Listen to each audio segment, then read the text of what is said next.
Amigos, esta noite nós vamos começar a entrar na questão da guerra dos sentidos e vai ser na sequência daquilo que falamos esta manhã.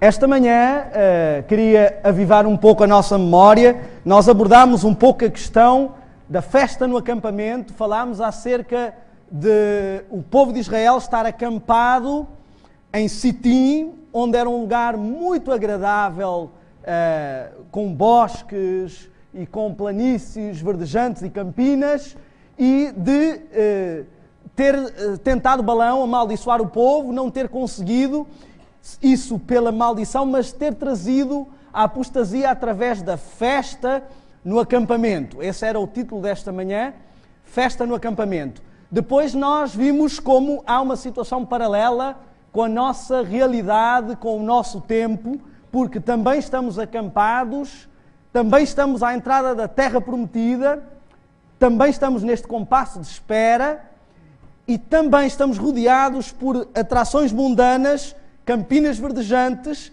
e da mesma forma está profetizada uma apostasia para os últimos dias, antes de Jesus vir, e que será uma festa no acampamento. O tema desta noite, eu creio que é quase intuitivo. Na sequência da festa no acampamento, temos a febre de sábado à noite. Estamos no sábado à noite e muitos optaram por estar aqui neste congresso, enquanto lá fora a temperatura começa a subir para a febre. E nós estamos acampados, rodeados por estas influências, e seria importante entendermos a sua sequência. Eu queria chamar a atenção para um aspecto. Nós vimos que quem desencadeou esta apostasia foram as mulheres, inspiradas pelo plano de Balaão, e estas mulheres eram mulheres moabitas. E há aqui uma outra conexão muito interessante a notar. As mulheres moabitas eram filhas de Ló e da sua filha. Ou seja, aqui temos uma linhagem de problemas sérios. A fornicação, a apostasia, a idolatria estava desde o princípio nesta família, nesta linhagem. Vemos que desde a origem de Moab, que significa semente do pai, filho do próprio pai, portanto ali uma situação um pouco estranha, já Ló também escolheu aquela região por causa das planícies verdejantes. Isso foi a desgraça da sua família, acabou por ficar em Sodoma. E Ló estava rodeado pelas influências de Sodoma e Gomorra, de tal forma que ele deve ter pensado, bom, quando a coisa começar a ficar muito séria, a solução é, eu estarei atento para não me deixar influenciar a mim e a minha família, é sair. Ele recebe 2 visitas, a cidade se reúne e os homens querem ter relações sexuais na praça, e ele ainda não acha que é a altura de sair da cidade. Ainda acha que está no controle da situação espiritual. A coisa está tão séria que quando ele recebe a ordem direta para sair da cidade, porque vai ser destruída, o anjo lhe diz para ir para as montanhas. Mas ele diz, epá, esta história de vida no campo, será que eu não posso ir para uma cidadezinha menor? Eu quero que entendamos aqui uma situação séria que nos está a ser mostrada neste caso. Ló acaba por perder a família, os filhos estão influenciados por toda a idolatria, pela sexualidade livre, não se aperceberam de que isso estava a acontecer, a mulher não consegue deixar para trás aquela vida, acaba por morrer e a família é desgraçada e a descendência se perde, se constitui como inimigos do povo de Deus. Então eu queria que nós entendêssemos a influência daquilo que nos rodeia, como às vezes pode ser menosprezada. Elas convidaram-nos à apostasia aos deuses moabitas e nós vimos também essa conexão entre os deuses moabitas da altura e os deuses de hoje, as coisas que nos rodeiam. Isso nos estava descrito no texto de Patriarcas e Profetas. E, posta esta introdução e as profecias que nos são apresentadas, eu queria que nós entendêssemos algo interessante acerca da última apostasia dos últimos dias. Ela virá imperceptível, virá porque sempre que o povo está acampado para uma grande missão, para uma grande batalha, Satanás vai tentar minar as hostes. Era comum 2 exércitos estarem acampados, um frente ao outro, para a batalha. Esta é exatamente a situação em que estamos neste momento. Estamos a viver a situação de Apocalipse 7, e em Apocalipse 7 vemos que a única coisa que retém os ventos da batalha que vai começar, dos ventos que vão soprar, é que o povo de Deus precisa de ser assinalado nas suas testas. Assinalado nas suas testas representa ter o caráter de Cristo, ter a lei de Deus gravada, estar submisso a Cristo. E isso vai culminar na questão do sábado, que é o selo dessa lei, é o caráter que é selado no derramamento do Espírito Santo, como falou o pastor Bora esta manhã. Isso vai culminar então na aprovação do povo e então o grande conflito, o decreto dominical e a fidelidade, onde muitos que pensavam que iam estar fiéis como a mulher de Ló, descobrirão que não têm forças. Onde muitos que pensavam que iriam ter a capacidade de fugir das grandes cidades, descobrirão que não são capazes. Satanás está neste momento a querer minar. Eu quero dizer uma coisa, seriamente. Há 8 anos que nós abraçámos a vida missionária e eu quero dizer-vos que tenho visto o ambiente na Igreja Adventista progredir e evoluir profundamente, de forma dividida. Por um lado, quanto mais eu viajo para uma parte e para outra do mundo, mais eu noto que há pessoas que se estão a abraçar ao compromisso com Deus, ao reavivamento, àquilo que são os marcos da Igreja, à fidelidade para com Deus. E esse grupo começa a avolumar-se, começam a surgir movimentos, atividades, projetos e, ao mesmo tempo, a condescendência com o mundo e as influências torna-se cada vez mais vincada, cada vez mais clara. Eu não tenho dúvidas de que nós estamos no limiar do último clash, o último embate. E eu não tenho dúvidas de que Deus vai ter um exército de jovens poderosamente utilizado. Este exército de jovens será um exército que vai enfrentar as hostes do mal de uma forma nunca vista. Serão jovens que irão enfrentar todos os desafios e tentações das Campinas com fidelidade. São jovens fiéis como Daniel, que não irão condescender com fast food dos McDonald's, das indústrias. Não quero fazer nenhuma publicidade, não estou a distinguir esta como pior, são todas a mesma coisa. São jovens que, como José, não vão condescender com a sexualidade livre. São jovens que, como Moisés, estão dispostos a desaprender as coisas que aprenderam, até mesmo nas suas faculdades. A não se embrenhar nas suas técnicazinhas, naquilo que aprenderam e que acham muito bom, mas a deixarem-se reaprender por Deus no deserto da submissão. São jovens que, como Abraão, estão dispostos a sair da sua terra, da sua parentela, de onde está a sua honra, e ir para um lugar onde não é a sua casa. Não apenas para mais uma missão, aventura, mas realmente em espírito de missão. São jovens que estão dispostos a ir. E eu quero dizer muito claramente, há um lema que adotámos na nossa família, que é: eu não tenho tempo a perder. Eu quero dizer que você devia adotar este lema, tu devias adotar este lema. Nós não temos nenhum tempo a perder. Às vezes achamos, não, mas isto não tem nenhum problema. Pode não ter nenhum problema, mas se vai roubar o meu tempo, eu vou dizer-vos uma coisa, com a crise que se aproxima, não é esta crise financeira, é a crise espiritual. Com a crise que se aproxima, muitos vão se arrepender de terem gasto 1 minuto, 1 segundo do tempo do que podia ser emprego na sua preparação. Isto não é uma brincadeira. Isto é o último embate. São 6.000 anos de preparação do diabo para este momento. Ele quer fazer tudo para impedir que o povo de Deus entre na terra prometida. Eu quero dizer uma coisa esta noite. Muitas pessoas já viram a Guerra dos Sentidos. E o Senhor me tem impressionado ultimamente com algo que tomou conta do meu coração. Talvez pela abordagem dinâmica, comunicativa, até um pouco humorada, alguns não se têm apercebido da seriedade deste assunto. E o Senhor me tem advertido e repreendido quanto à seriedade com que eu devo abordar este assunto.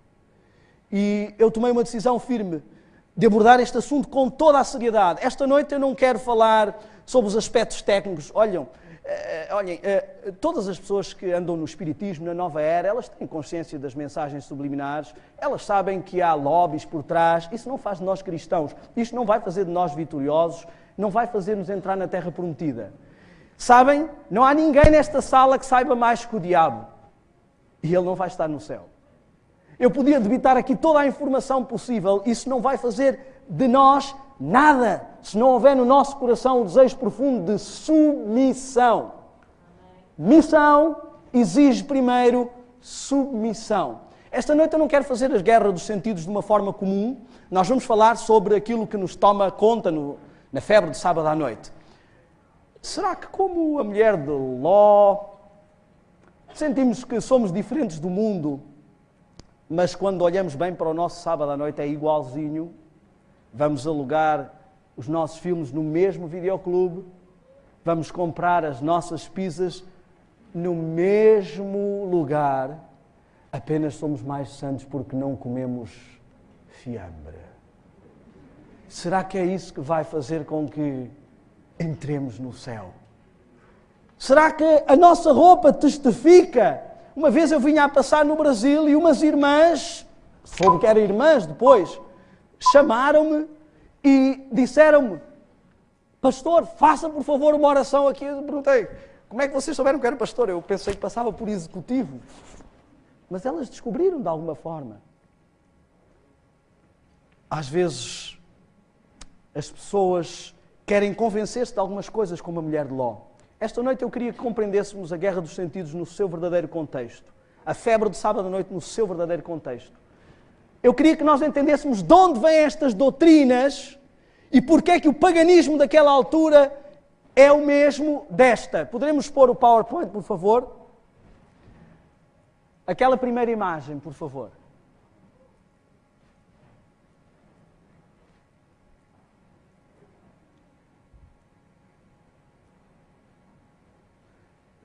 Eu queria que nós entendêssemos o seguinte: não há diferença, não estamos a falar de deuses antigos, de pedra, estamos a falar das mesmas coisas. O povo antigo era atraído pelas mesmas paixões que nós. E foi isto que fez com que muitos não entrassem na Terra Prometida. As mesmas coisas. Eles não eram seres estranhos que queriam sacrificar os filhos. Eles buscavam conforto, eles buscavam finanças, eles buscavam prazer. São as mesmas motivações. O diabo tem trabalhado por 6.000 anos com as mesmas coisas. Reparem, eu queria que nós entendêssemos a mensagem que Deus nos quer mostrar, não no seu lado técnico. Eu peço desculpa de estar a falar muito rapidamente, mas o tempo que me deram é só até a meia-noite. Então nós não temos muito tempo. Reparem, a grande potência no tempo de Babilónia era Babilónia, inimiga do povo de Deus. A grande potência no tempo da Medo-Pérsia era a Medo-Pérsia, inimiga do povo de Deus. A grande potência no tempo da Grécia era a Grécia, inimiga do povo de Deus. No tempo de Roma pagã era Roma, inimiga do povo de Deus. No tempo de Roma papal, da Roma... não se pode dizer papal. No tempo de Roma religiosa, no tempo do surgimento do mundo ocidental, temos também superpotências. E elas continuam a ser as mesmas inimigas do povo de Deus. Elas são as que vão trazer as mesmas coisas do passado. Se nós repararmos bem, a superpotência do momento, ela se destaca exatamente buscando os mesmos aspectos culturais. Ela se destaca no desporto, ganhando muitas medalhas, e foi-se inspirar na Grécia. Ela se destaca no seu sistema de legislação e foi-se inspirar na Roma. Ela se destaca no seu sistema religioso e foi-se inspirar na Babilónia, na Medo-Pérsia. Em tudo o que ela se destaca, ela está-se a inspirar do paganismo que vem do passado. No livro A Caminho da Ocupação Global, o autor Gary Card escreve que a origem do movimento Nova Era e das sociedades secretas está intimamente ligada a esta sequência de Egito, Babilónia e dos povos inimigos do povo de Deus. E quando eu comecei a traçar a sequência, eu vi que batia certinho com a estátua de Daniel. Nós estamos na pontinha das unhas e vai vir uma pedra. E estamos à espera dessa pedra. Essa pedra não vai partir os pés da estátua, ela vai esmiuçar a estátua toda, porque é todo um mesmo sistema que vai esmoronar-se. E é este sistema que agora está a caminho da ocupação global. Está a ser globalizado para chegar a todas as pessoas. O que o inimigo quer é formatar a mente dos seres humanos para este último conflito. O que o inimigo quer é preparar os seres humanos para estarem aptos a receberem um embate espiritual. Satanás vai se manifestar de forma humana, então nós temos que ver muito Dragon Ball para entender como é que vão ser estas lutas espirituais, porque ele se inspirou exatamente na forma como os anjos lutam uns com os outros. Nós temos que entender todo o espiritismo que está por trás, e é isto que está a ser globalizado em massa. É isso que está a passar através dos mídias, é isso que está a passar através das grandes indústrias de alimentação, de música e cinematográficas. E alguns estão a deixar que a sua mente seja formatada. No final, muitas pessoas dizem, não, quando sair o decreto eu vou ser firme. As que falam sobre isso. Eu vou ser firme. Ser firme é uma questão que se define agora, dependendo de como deixamos formatar a nossa mente. Eu queria chamá-los para uma viagem que nós vamos começar, mas queria que entendessem a Guerra dos Sentidos nesta jornada, enquadrada no contexto de um povo acampado perante uma grande missão que antecede a entrada na Terra Prometida. Eu queria, então, que apertássemos os cintos. Isto para onde é que se aponta?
Nós vamos falar acerca de coisas que são bem comuns e às vezes usa-se uma expressão como se houvesse uma tentativa de satanizar estas coisas.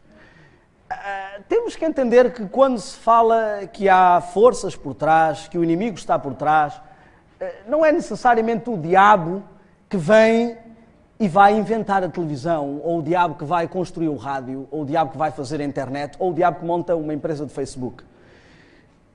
Ele inspira. Nós somos inspirados ou por uma força ou por outra. E quem não é inspirado por Deus está automaticamente inspirado por outra força e cumpre outras estratégias. Não podemos ignorar que por trás daquilo que vemos e ouvimos existem duas forças.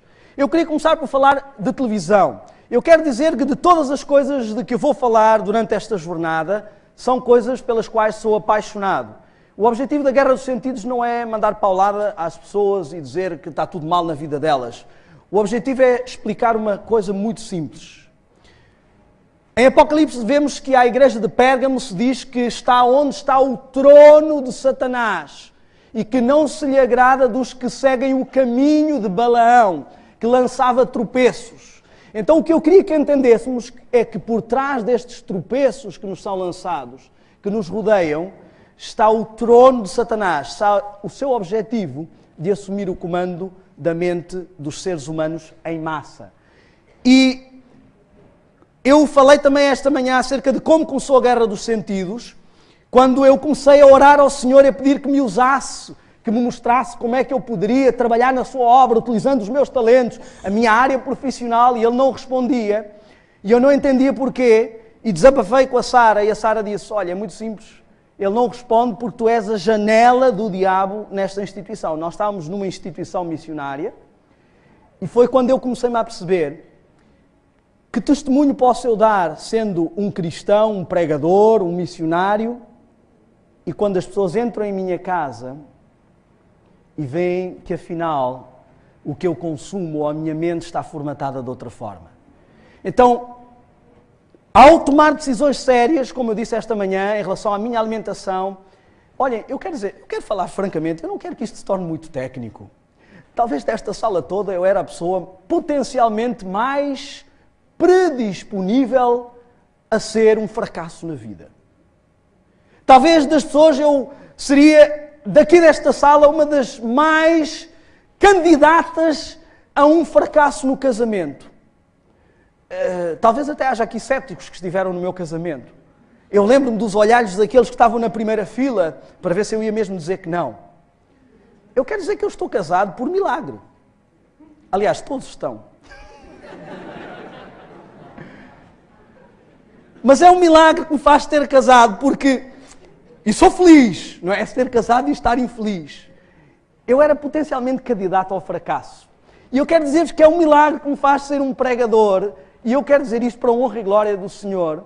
E é por isso que eu quero partilhar esta noite, porque Deus pode também libertar a outros. Eu estou aqui, e eu quero que saibam que eu estou aqui como resultado de muita oração.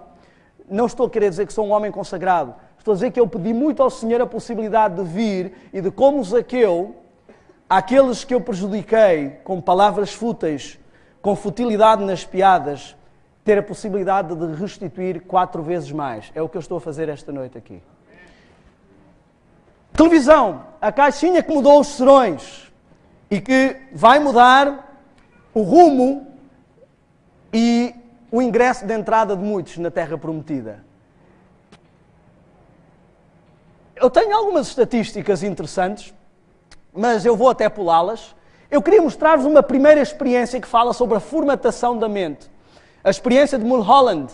Nos anos 70, ele ligou 10 crianças ao eletroencefalógrafo enquanto assistiam ao seu programa favorito de televisão e, ao contrário do esperado, não foram detectadas ondas beta, que indicariam uma resposta ativa, como quando lemos ou conversamos, mas sim detectadas lentas ondas alfa, idênticas às produzidas em estado de coma ou transe. Após 2 ou 3 minutos, as crianças se reclinaram para trás e geraram apenas ondas cerebrais alfa. 2 a 3 minutos após começar esta atividade, nós estamos em estado alfa, ou seja, estamos a ter uma resposta reativa e não proativa. Não é a mesma coisa que conversar ou que ler. E é por isso que é a hora melhor para as esposas pedirem aos maridos qualquer coisa. Até o cartão de crédito eles dão, porque estão absolutamente hipnotizados. Lentas ondas alfa é o que produzimos neste estado. Eu queria que entendêssemos porque é que a publicidade above the line é tão cara e muito mais cara que a below the line. Ou seja, a publicidade dos mídias, das publicações, é bem mais barata considerando a da televisão. Porque a televisão coloca os seus telespectadores em estado alfa, ou seja, estado semi-hipnótico, e em estado alfa a nossa capacidade de retenção aumenta até 70%. Então é nessa altura que eles podem dizer: compre este detergente, use, beba. E repare que a publicidade só usa palavras de ordem, porque ela está a gravar em estado hipnótico naqueles que estão a assistir as suas mensagens. E é por isso que é tão caro cada segundo. Mas eles vão-vos dizer: não, isso não tem nenhuma influência na mente. Coitadinhos, são tão ingênuos que gastam rios de dinheiro por uma coisa que afinal não tem influência nenhuma na mente. Bom, o professor Barry Hazelton, da Universidade de Harvard, fez uma experiência semelhante, mas sem imagens. Ligou recém-nascidos ao eletroencefalógrafo sob a exposição de uma luz intermitente, semelhante à de uma TV, mas sem imagens. Após 15 minutos, os bebés pararam de chorar e geraram apenas ondas semelhantes às do sono no eletroencefalógrafo. Estão a entender? Porque é tão difícil largar o comando? Ficamos ali, não está a dar nada de jeito, mas não vamos embora. Mais meia hora, uma hora e meia. Tenho tanta louça para lavar. Amigos, a maior parte dos seres humanos tem uma sessão hipnótica diária. E algumas não são pequenas. Sentam-se, relaxam, o seu cérebro entra em estado alfa e as informações que se querem colocar na sua mente são então passadas. As pessoas começam a acreditar que uns são maus e outros são bons, consoante os mídias lhe dizem nesse momento.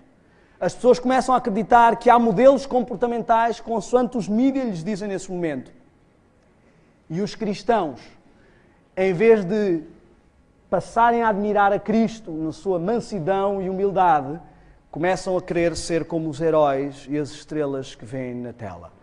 Eu sei, muitos poderão dizer, não, isso não é tão sério. Veja o que é que diz o Dr. Neil Needley, da publicação Proof Positive, que fala sobre os meandros do cérebro. Algo capaz de colocar num tipo de transe hipnótico. A televisão, fraca iluminação, luz intermitente, mudança brusca de cena a cada 3 a 5 segundos. O lóbulo frontal não consegue funcionar na capacidade máxima. Grava a informação, a visão, a memória, as emoções, mas não analisa criticamente. O lóbulo frontal. Vamos entender o que é o lóbulo frontal. Eu vou pular algumas destas estatísticas. Isto já puseram no YouTube, se quiserem depois ver na íntegra. O lóbulo frontal é onde assenta todo o juízo, a razão, o intelecto, a consciência, a espiritualidade, o estar ciente, a vontade e o poder de decisão. É o centro de comando de todo o nosso ser. O centro de comando de todo o nosso ser não consegue funcionar na sua capacidade máxima perante a exposição a este tipo de telas intermitentes. Recebe a informação, registra a emoção, mas não analisa criticamente, não filtra. Ora, se nós formos ao ginásio todos os dias vamos ficar... A minha esposa diz que eu fiz publicidade enganosa. Quando casei, os músculos estavam aqui e agora estão todos aqui. Se é que há. Se nós deixarmos de exercitar o nosso lóbulo frontal, vamos deixar de ter capacidade para ajuizar o certo e o errado. Vamos deixar de ter razão para discernir. Vamos deixar de ter consciência e espiritualidade sharp. Vamos começar a não ter um estado tão ciente e não vamos ter poder nem força de decisão. Eu quero dizer que este é o ponto central da palestra. Eu me sentia a arrastar pecados acariciados por anos e anos, a pedir perdão inúmeras vezes ao Senhor. Senhor, eu não quero fazer mais, não vou fazer mais, prometo que não vou fazer mais. E por anos, quando eu digo anos, estou a falar de 5 ou 10 anos arrastando o mesmo pecado. E no momento em que eu tomei esta decisão com Deus, de repente, parecia haver força espiritual e eu comecei a entender que havia coisas que drenavam a minha força e o poder que Deus punha para vencer. Eu quero dizer-lhe que este é o centro da guerra dos sentidos. Qualquer laodiceiano sente que eu queria, mas não consigo. Eu queria deixar, eu estou a tentar, mas não consigo. A frase típica do laodiceiano é não consigo. Ele não consegue porque a mente dele está formatada, porque as energias espirituais que Deus lhe coloca estão drenadas e ele nunca vai chegar a lado nenhum. Ouve bem, porque isto está a vir por mim, da parte do Senhor. Se tu não tomares medidas, tu nunca vais chegar a lado nenhum. Tu nunca vais ser ninguém espiritualmente. Tu nunca vais entrar na terra prometida. Tu vais ficar nas campinas. Tu não és mais forte que Daniel. Daniel viu que estava rodeado por Babilónia e disse, não é hora de ter o cérebro em estado alfa, vou vigiar a minha alimentação. Mas tu continuas a achar que podes consumir todas as coisas e vencer. Temos um adversário que não está a brincar de demóniozinho e passou 6.000 anos a fazer estudos de laboratório para chegar a este momento e despejar tudo em cima da última geração. E tu és a vítima. Eu não estou a falar contra a mídia. Eu não estou a falar... Estas coisas têm o seu lado positivo. Eu estou a falar contra o diabo. Amigos, há um outro aspecto muito importante que também temos que considerar neste caso. O tálamo e o hipotálamo são as partes que controlam as nossas secreções, a produção hormonal, o lado emocional. E o que acontece é que enquanto assistimos televisão, o nosso lóbulo frontal, que é a parte racional, o lado espiritual, ele é desligado, ele é colocado em estado alfa, fica em screensaver, enquanto o nosso lado hormonal, emocional, sensorial é hiperestimulado. Nós vamos ver que este padrão se repete em todas as indústrias de massas que nos rodeiam e que têm como objetivo deixar o povo de Deus hipnotizado, adormecido. Este é um padrão. Bloquear, aniquilar, atrofiar a dinâmica do lóbulo frontal e da sua capacidade de decisão e hiperestimular o lado emocional. Isto, por outras palavras, é o que a Bíblia fala sobre a luta entre o espírito e a carne. O lado carnal está aqui. E olhe como é pequeno. E o lado espiritual é dinamizado aqui. A comunicação com Deus fica afetada. Mas volto a dizer, os lados técnicos o diabo também sabe. Há um conflito entre o racional e o emocional. Como eu disse, eu vou pular algumas coisas.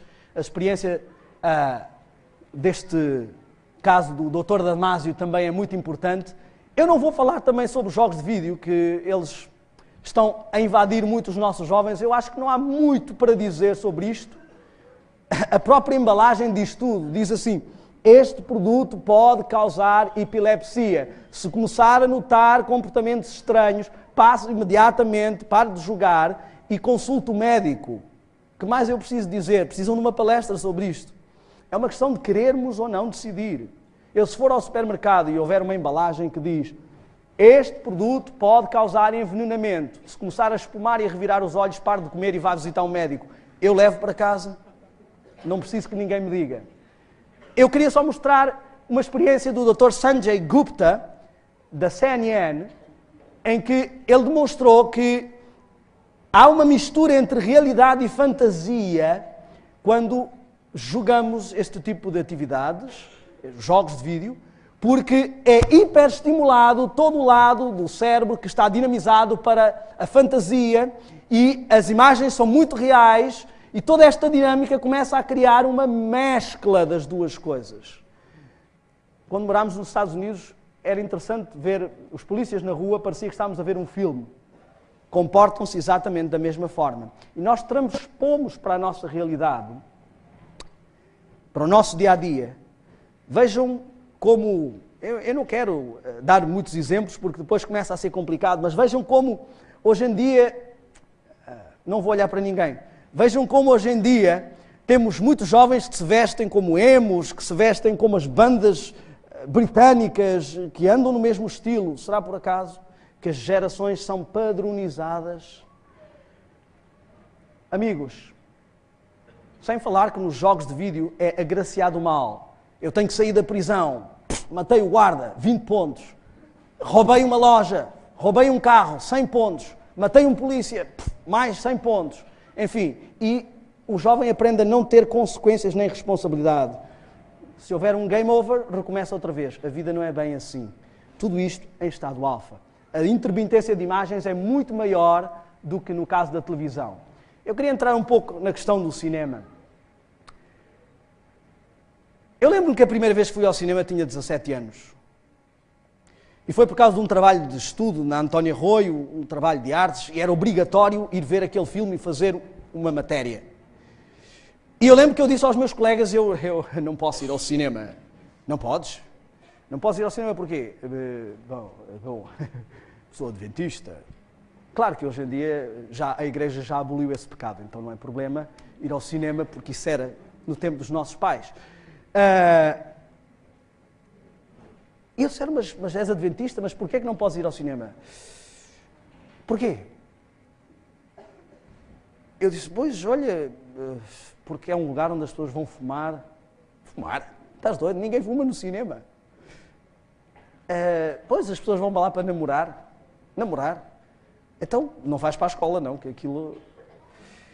Pois... Eu perguntei, porquê é que eu não vou ao cinema?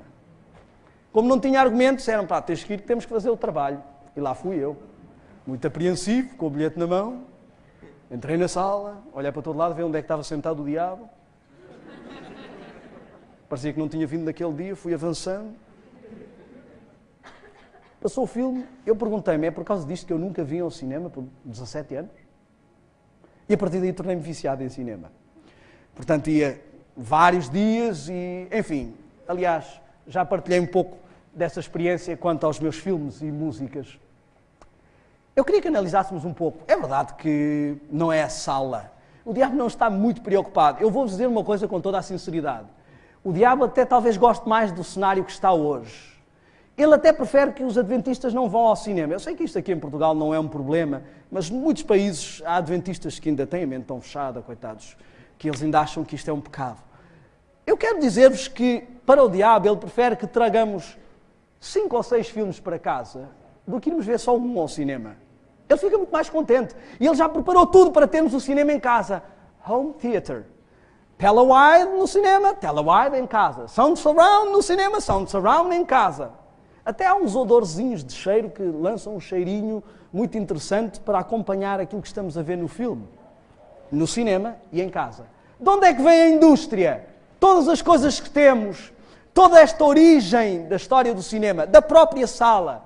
Bom, ela, em inglês ainda se diz theater, ela vem exatamente dos teatros antigos, do mesmo conceito de entertainment, de espetáculo, de parar ou de pagar para ficar sentado apenas com o propósito de me divertir. Ser estimulado, hiperestimulado com emoções que não têm nenhuma ligação com a realidade. Claro que em Roma tinham algumas. Achamos que eles eram uns bárbaros, eram capazes de ficar ali sentados a ver pessoas a morrer e sangue a espirrar por todo lado. Ops, onde é que eu já ouvi isto? Ficar sentados a ver pessoas a morrer e sangue a espirrar por todo lado? É exatamente o que estamos a fazer. Pão e circo é exatamente o que nos estão a dar. O conceito é o mesmo, foi evoluindo dos teatros da Grécia para Roma, é o mesmo conceito dos grandes shows e espetáculos do mundo do rock, é o mesmo conceito das salas que temos hoje, das representações, passou depois para os saloons e foi chegando até vir quase a meados do século passado, só estava em lugares onde os adventistas não podiam ir. Então o diabo teve que batizar as salas de cinema, que é para a gente não ficar de fora. É claro que não é a sala que é o grande problema. Temos que analisar um pouco o conteúdo. E eu, normalmente, quando vejo uma promoção de um filme, o que é que ele me diz? Violência, sexo, inveja, adultério, traição, crime, ciúme. A Joana está a trair o João. Ele descobre tudo e vai matá-la violentamente. Não perca. Interessante. Eu nunca vi nenhum filme a ser promovido assim. Aprenda a estudar a Bíblia. Tum, tum, e o pessoal todo quer 2 bilhetes. Por que será? Quem inventou o crime, o ciúme, a traição, a inveja, o adultério, o sexo livre, a intriga? Foi Deus? Foi? Há dúvidas?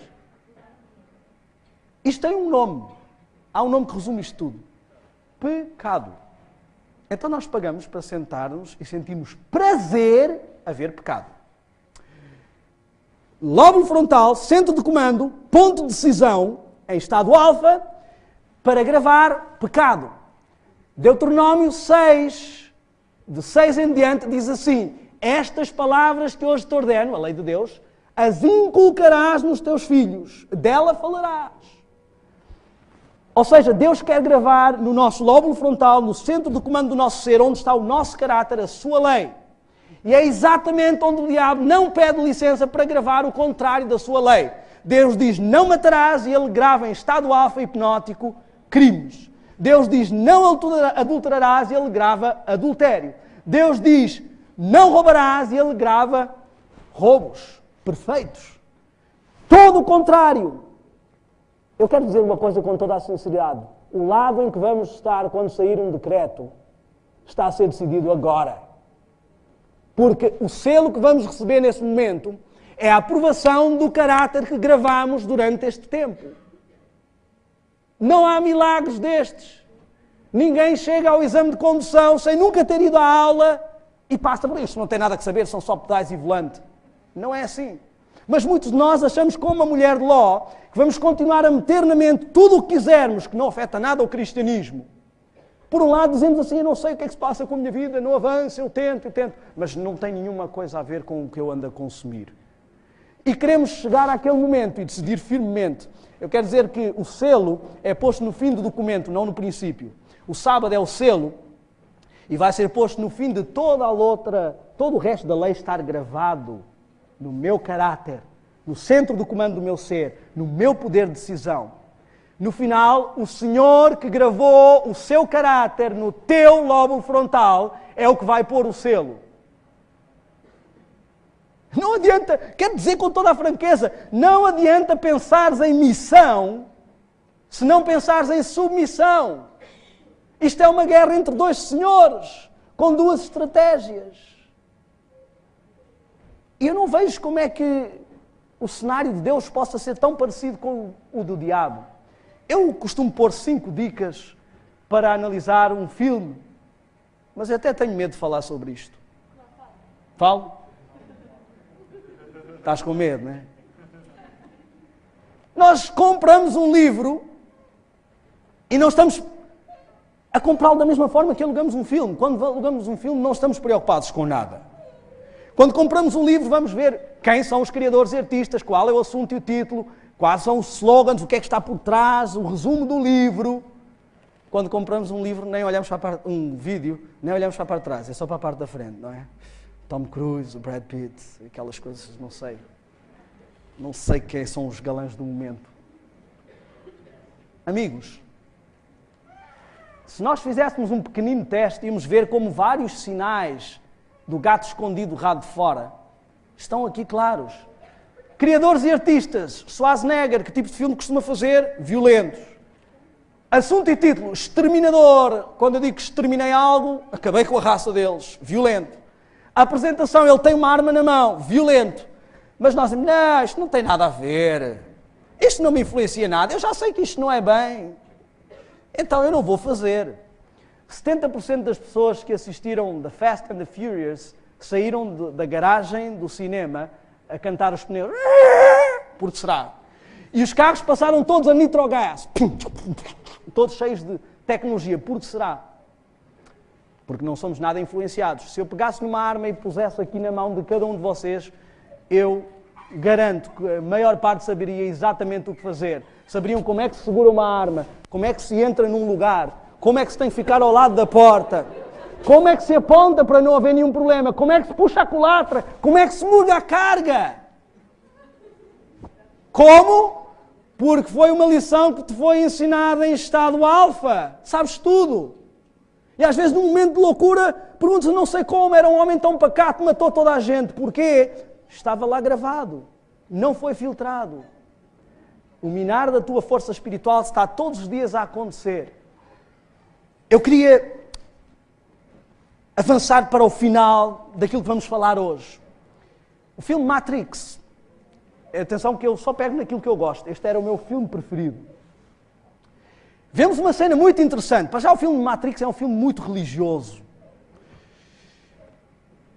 Temos Neo, que é The One, que é o Cristo cósmico, representa Cristo, mas a vertente do Maitreya, o anticristo. Ele chega, sai do elevador e todas as pessoas vêm de todas as nações com oferendas para que ele cure e esteja no meio delas. Temos Trinity, que é a que ajuda a chegar a todo lado. Eles viajam para um lado e para o outro com o poder da oração, entram pela linha telefónica e comunicam-se. Há uma guerra entre dois mundos e há uma raça que está no meio deles e que tem nojo de seres humanos. E eles vão ter com Morpheus, ou Morpheus, No fundo, Morfeu é um deus da mitologia, que é o deus do sono, dos sonhos, que tem a possibilidade de se transformar, de passar metamorfoses. E ele faz uma proposta. Estás numa hipnose. Queres saber a verdade ou não? Queres continuar a ser formatado ou não? Escolhe uma pílula ou escolhe um comprimido, o vermelho ou o azul. O diabo é tão engraçado, porque ele pega na realidade, muda-lhe os nomes, conta-nos a história e ainda pagamos para ver. Se eu perguntar quanto dinheiro é que gastaste o mês passado, o último trimestre, a alugar filmes, e quanto dinheiro é que ofereceste na igreja, tu vais ver de que lado estás, em que indústria estás a investir. Se fizeres as contas às tuas ofertas e o quanto gastaste nestas coisas, tu vais ver qual a mensagem estás realmente a propagar, que tipo de missionário estás a ser. Enquanto gastas 10 euros, 20 euros para o teu vizinho receber um livro missionário que lhe conta a verdade, és capaz de gastar 100 euros no mesmo período para ele se sentar na sala de cinema e descobrir que existe imortalidade da alma e todas essas coisas. De que lado estás? Eu quero dizer-te, na primeira semana do filme Missão Impossível, arrecadaram tantos milhões de dólares que dariam para montar 10 redes de televisão para evangelizar o Brasil. São 180 milhões de pessoas. Isto não é uma brincadeira, isto é uma guerra, isto é um conflito. E tu podes escolher, e ele ainda brinca, no filme Vanilla Sky, ele diz, open your eyes, porque estás a dormir. Ele tem-te hipnotizado. Sonha com ser missionário. Vais estar iludido. Pensas que tens domínio sobre ti próprio? Não. Eu quero dizer que ele já está a ensinar estas doutrinas aos nossos filhos, aos nossos jovens, e nós consumimos e ainda batemos palmas e achamos espetaculares as cenas, porque elas nos agradam. Isto tem alguma diferença dos deuses pagãos? Matrix, já falei, não vou falar sobre Constantino. Olhem os títulos. O Príncipe da Pérsia. Vai lá ler Daniel 9, Daniel 10, vais entender quem é o Príncipe da Pérsia. Mal residente. É isso que ele está a pôr em cada um de nós. A Highlander, a biografia do diabo. Uma raça que vive para sempre no meio de nós e que... Eu desta vez vou imitar o pastor Bora, ou Mariana. Eu vou-me esticar. Si quieres habla espanhol y sí. Eclipse, Twilight, os seres que a Bíblia nos descreve como sendo aqueles que são inimigos de Deus, são aqueles que prazerosamente nos sentamos e observamos. Estou quase a terminar. Super-heróis, também era fã. Eu só falo daquilo de que eu gostava. Também era fã. Ora, aqui o diabo dá-se ao luxo de pôr cada uma das suas características. Ora, tempestade, consegue provocar uma tempestade pelo poder do pensamento. Característica do diabo. Temos este que tem as garras, que ataca. Bom, eu não preciso dizer nada sobre o Cavaleiro das Trevas, pois não, acho que não há nenhuma dúvida, o nome é bastante claro. Temos o Homem-Aranha. Bom, interessante. Ele lança uma teia que enreda as pessoas. E a única forma de lançar uma teia é assim. Não há nenhuma outra forma de lançar teias. Olhem, temos os X-Men, tem um que tem o poder da mente, hipnotismo. Também está ligado às lendárias mitologias. Todos têm lanternas, todos têm anéis mágicos, não sei porquê. O Deus do Trovão, exatamente, é a característica, é o nome que se dá ao diabo. Nós achamos fantástico. Eu não sei porque é que estamos tão preocupados em enfrentar o diabo no fim, se não estamos a querer enfrentá-lo hoje. Sim, quando ele sair, sim, vou enfrentá-lo, mas hoje entra em casa, senta-te aqui, vamos assistir aqui a esta biografia. Nos filmes, para as nossas crianças também, eu não vou aqui descrever a Disney, mas ela se apresenta como entretenimento familiar. Que tipo de famílias e entretenimento ela nos está a apresentar? Não há nenhum filme da Disney com uma família normal. Famílias? A Cinderela perdeu a mãe. O Rei Leão perdeu o pai. O Aladino perdeu o pai e a mãe. A Pequena Sereia não tem mãe. E quando alguém vem substituir o lugar deste, é uma madrasta. Porque a imagem que querem gravar de modelo familiar são famílias monoparentais, onde é muito bom ser o herói assim. Não há modelos normais. Todos têm sobrinhos, nunca se casam. Fantástico.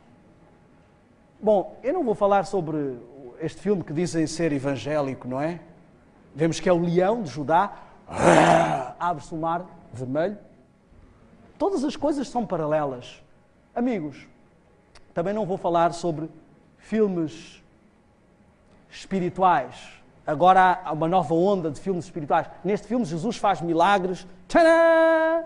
Anda a trocar uns olhares com Maria e tal. E depois chama os discípulos assim, tu, segue-me. Porquê? Segue-me. E depois o pai dele morre e ele olha e diz assim, porquê é que o mataste? Ressuscita-o já. E a mãe chega e diz, tu tens um pai que está nos céus. E ele diz, o meu pai não é outro senão José. É produzido por uma igreja cristã. E eu queria concluir esta noite por falar num filme.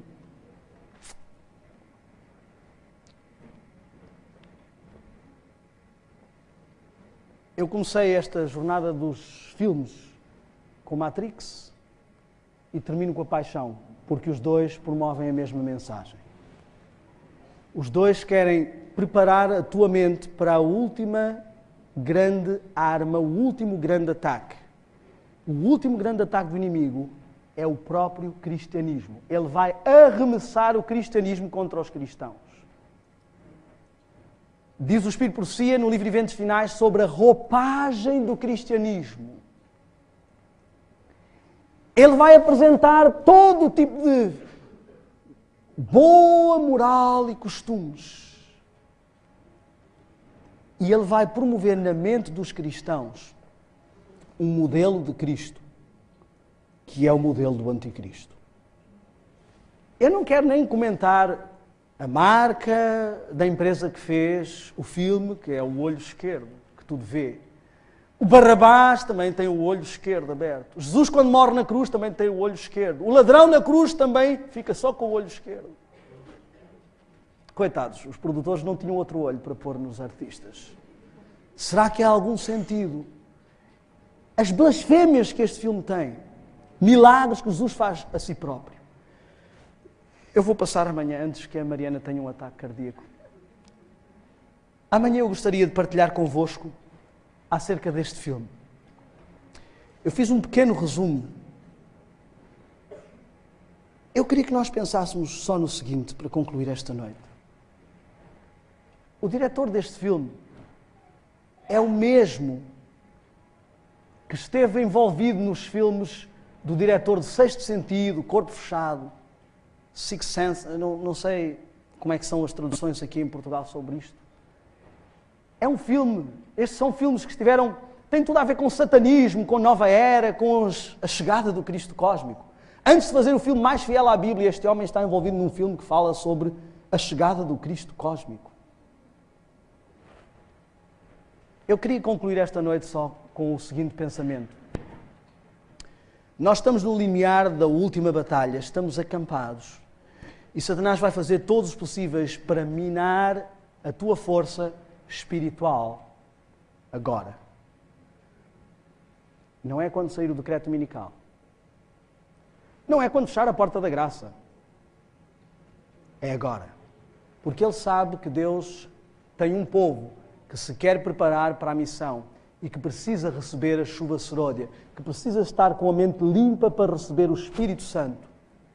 E ele quer conspurcar, minar e drenar a força desse povo. Volto a dizer, trabalhar para Deus não é nada, trabalhar com Deus é tudo. Querer ser missionário, ser usado por Deus não é nada, a mula de balão foi. Querer ser conduzido por Deus é tudo. Mas isso implica submissão e entrega. Queres submeter-te? Que o Senhor te abençoe.